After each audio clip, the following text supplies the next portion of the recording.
So much has been said about our next storyteller, Donald Davis. Circle of Excellence and Lifetime Achievement Awards from the National Storytelling Network. Over 40 original recordings, 18 books, a favorite at the National Storytelling Festival, and many festivals around us.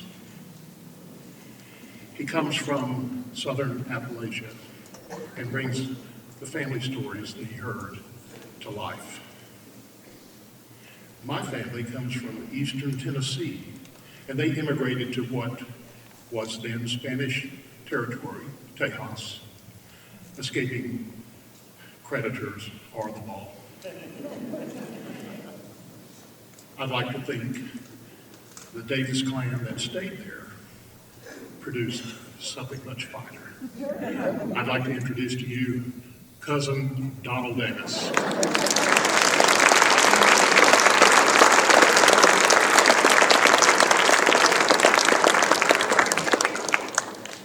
Thank you. Well, we've had such a wonderful weekend so far.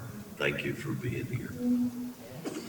I could take you back to where I grew up, a little town called Waynesville, North Carolina, the county seat of Haywood County. Haywood County is the highest county east of the Rocky Mountains. More than half that county is Great Smoky Mountains National Park, Blue Ridge Parkway, and the Pisgah National Forest.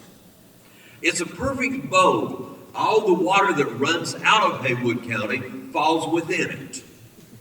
And around the county line, there are 18 mountains over 6,000 feet. That's where I grew up. If you stand on Main Street and you look east toward Asheville, you're looking at a mountain called Big Stomp. And when I was growing up, the top of that mountain was clear pasture land, and you could stand on the top of Big Stomp and look all over the bottom of Haywood County. It was a very important place in my growing up years. In the 7th grade, I met my 3 lifetime best friends. We'd gone to different elementary schools together, but when we got to junior high school, we met up.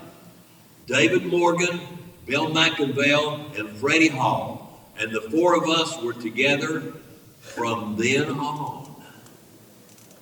We loved Boy Scouts for one reason.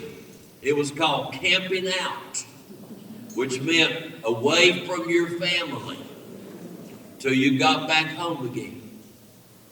And pretty soon we'd sort of abandoned Boy Scouts because we didn't care about the merit badges. All we cared about was the camping out part. And here's where Big Stomp Mountain comes into play. The whole of Big Stomp Mountain was owned by my best friend David's great uncle, Mr. Homer West, whom everybody called Old Slick. Old Slick was 85 years old. And one day when David and his family were visiting there, and David was talking about how we love to go camping, 85-year-old Mr. West said, "David, up on my mountain, Big Stomp, there's a little fox hunting cabin. We built it in 1932. Everybody's dead but me. And I haven't been up there for years. If you and your buddies want to go up there and use that place to camp out, you're happy to go all you want to." And that was the beginning of a pattern that continued from 13 years old in the 7th grade all the way through college. I still remember the first time we went. My mama picked us up after school on Friday, took us out there to Mr. West's house. We had all of our camping stuff, and Mr. West came out to give us the key, and he said, "Now, you boys can drive, can't you?" 13 years old, of course we could. He said, "Well, I've got an old Jeep out there in the barn. You don't need to walk up there. Let's go get my Jeep and y'all can just take it." And we got this CJ3 Jeep out of the barn and brought it out and dusted it off. And from then on, we got to drive that Jeep and use it all we wanted to, and the cabin on the mountain. And about 2 weekends out of every month, that's where we spent our time. Thinking back to it, it's almost amazing how good we were. I mean, the most evil thing we ever did was go to the little country store and buy Swisher Sweet cigars, which we smoked in the cabin, while we were pretending that we knew how to play poker. There was no alcohol. There was no talk about girls. No. We had significant, deep, long, way into the night conversations. Where did the world come from? When we look up into the sky, how far does it go, and what's beyond that? What happens after we die? Where did we come from before we were born? It's amazing to me to think back to that time now and remember what we did on all those trips. Well, one night we were up there spending the night, and David said, let's take the Jeep and drive up to the top of the mountain and see what we can see from up there in the dark. That mountain had been logged out for hardwood back in the 1920s, and the bases of all the old logging roads were still there. So we got in the Jeep, David drove, we went all the way up to the top of the mountain to that open pasture land, and when we turned around and looked down into the valley of Haywood County, it was totally full of lights everywhere. We just stood there and looked. It was beautiful. And then David said, what do you think we're looking at? And that's when Freddie took over.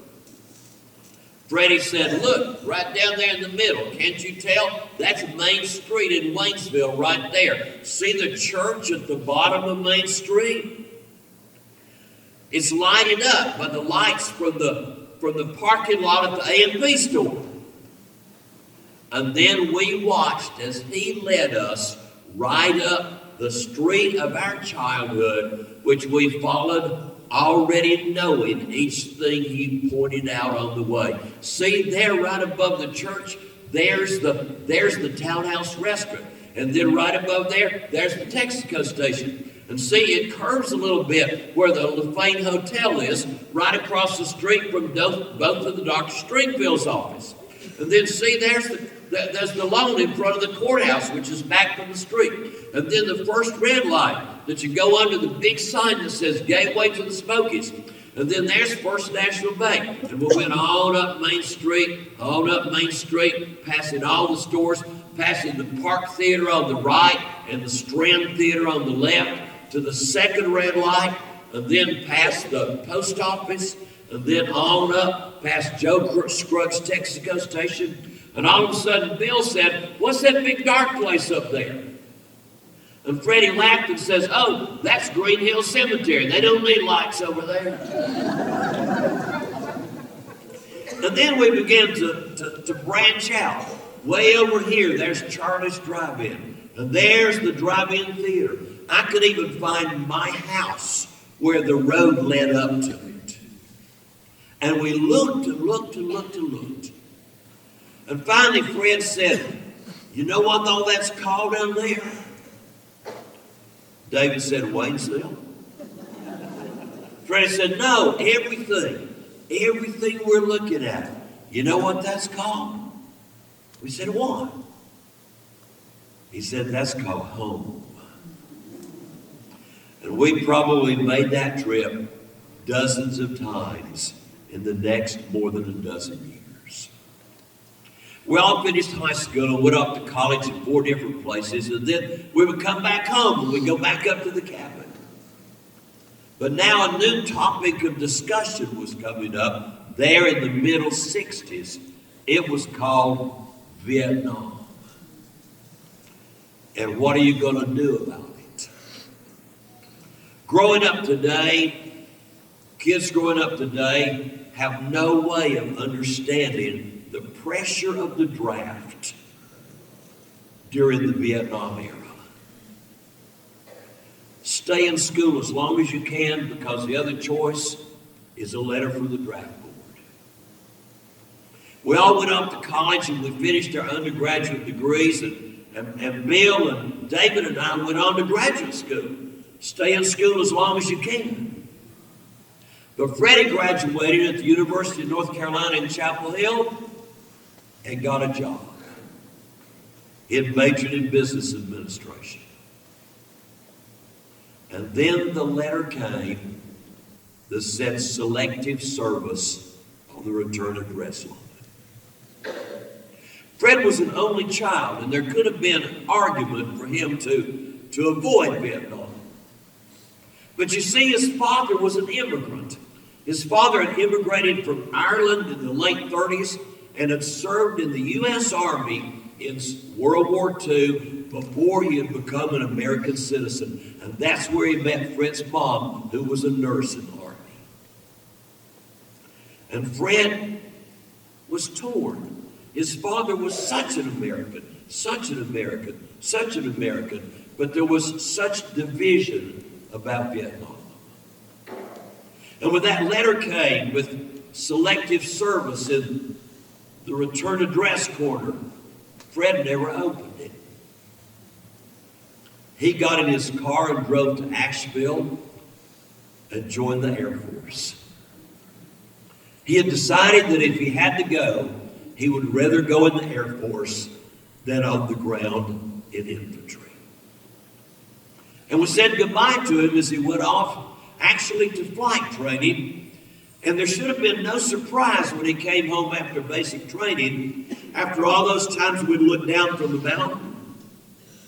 There should have been no surprise when he told us he was training to be a navigator.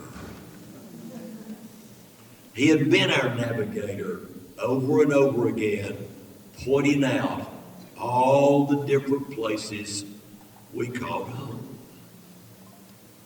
He was in flight school in Arizona, and that's where he met Julie, a beautiful, beautiful young woman. And when he finished flight school, he was transferred to California, and he and Julie, on December 18th, 1968, got married in California, anticipating his being sent to Vietnam. When they got married, he was given a 21-day getting married leave. And he bought a convertible Thunderbird. And they drove all the way from California across the country to North Carolina, and we had a big party, an after Freddie got married party. And we met Julie, and Julie met our other best friend, Ernie Edwards. Ernie was a great friend, but he was not one of those that went camping with us. No, Ernie only camped indoors. And they drove back to California, and about 6 weeks later, the middle of February, Fred was sent to Vietnam. He was a navigator in an F-4 Phantom jet, a plane that will fly almost 1,800 miles an hour and carry 18,000 pounds of bombs and other munitions. The pilot that he was navigator for was Colonel Ernest DeSoto from California. And they flew together there in Vietnam. It was Saturday morning, the 19th of April, when my mother called on the phone. I said hello. She never said hello. The first words out of her mouth were, "Freddie's missing." That's all we know. That's all they told his parents. They'll tell him more when they know more. And that was the whole message. It was the same message Julie got in California. Your husband is missing. Actually, since April 18th, exactly 4 months to the day after you got married. And time went on. And no more information came. And time went on. And no more information came.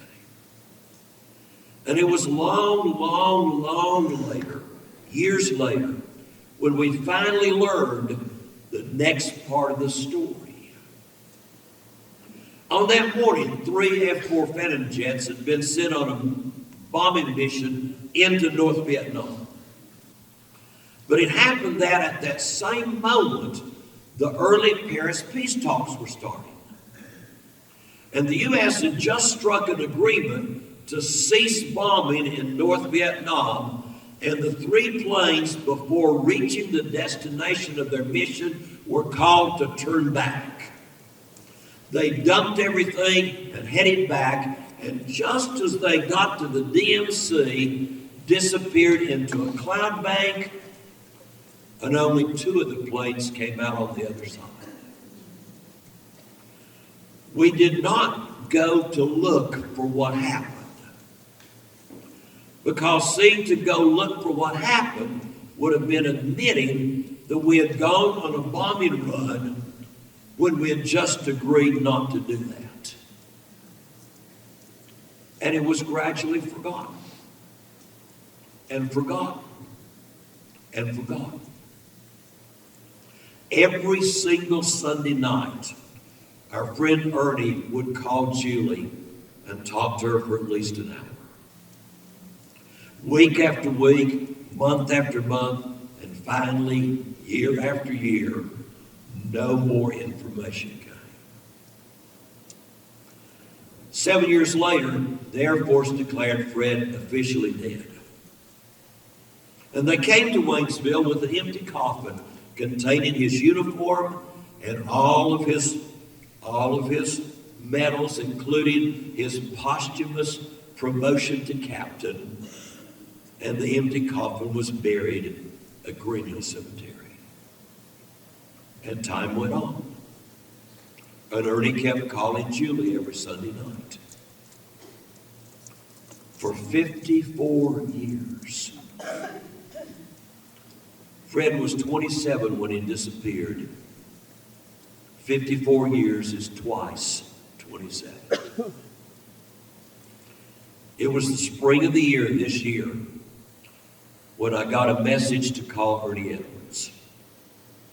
I thought Ernie just wanted me to come do a storytelling event in Waynesville, and I called him back pretty soon. And as soon as I called him and said, "Hey, Ernie, what's up?" the first words out of his mouth were, "They found Freddie." And then the story began to unfold. There's still 1,324 men missing from Vietnam. Over 400 of them, 479 actually, have been declared unrecoverable because they went missing in the sea. But still, nearly 1,000 men are unaccounted for. And the story that came was that an anonymous Australian millionaire whose brother was among those missing had decided to spend the rest of his life and all of his money trying to find out what happened to as many missing men as he possibly could. And in December,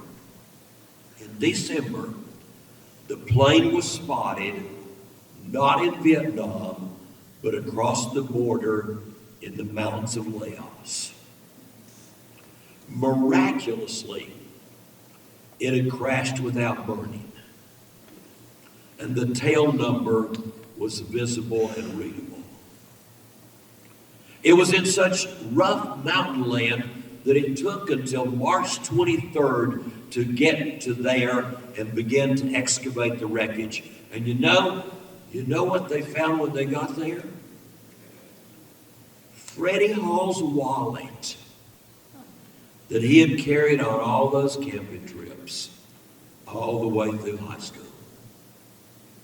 And 2 sets of human remains. They were identified through DNA as Captain Freddie Hall and Colonel Ernest DeSoto. Julian just called to tell Ernie.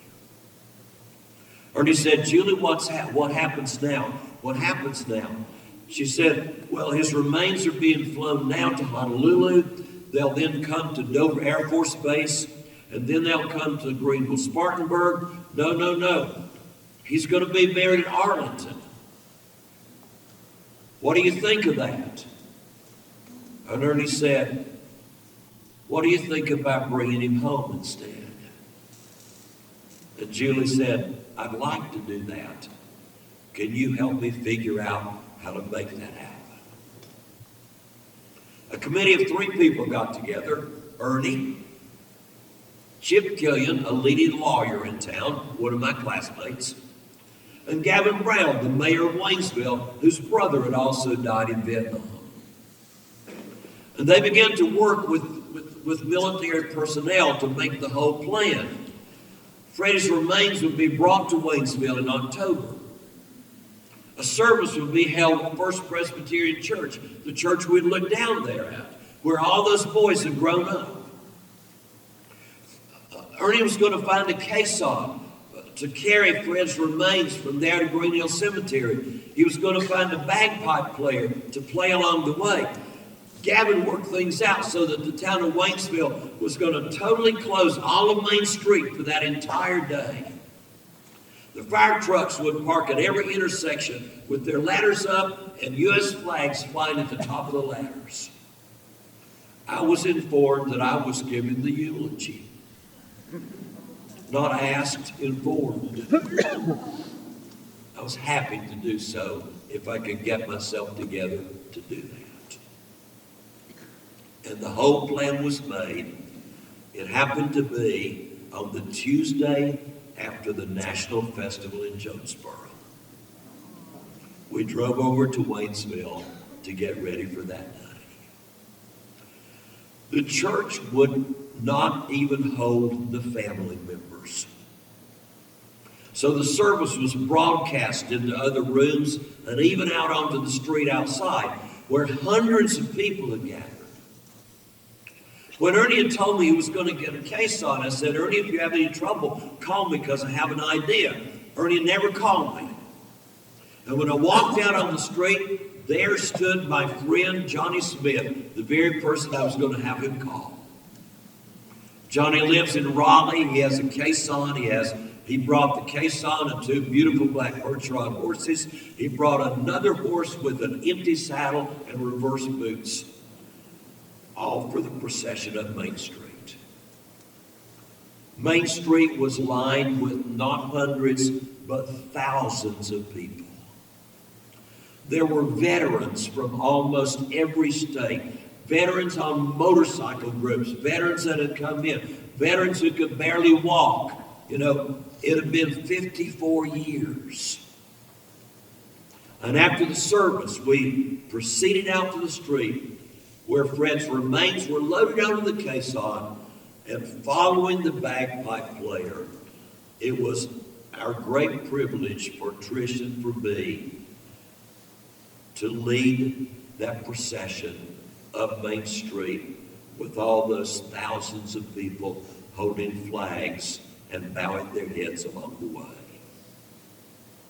We went from the Presbyterian Church, past where the Townhouse Restaurant used to be, past where the Texaco station used to be, past where the LaFane Hotel used to be, past where the Dr. Stringfields used to have their offices, past where the sign used to say Great Way to the Smokies, past where First National Bank used to be, past where the Park Theater and the Strand Theater used to be, past where Joe Scruggs' Texaco station used to be, till we came to the one unchanged place that had been waiting for us for 54 years, Green Hill Cemetery,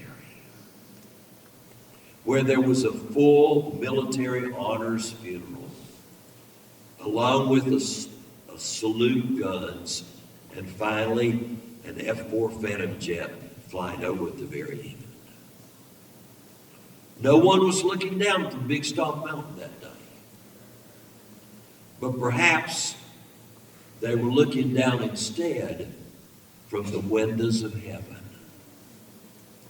where Fred and his parents and David and Bill and all the other people gathered with them there watched everything that we did. And if someone from up there in the windows of heaven happened to turn to Fred and say, "What is it we're looking at down there?" You know what the answer was? It's called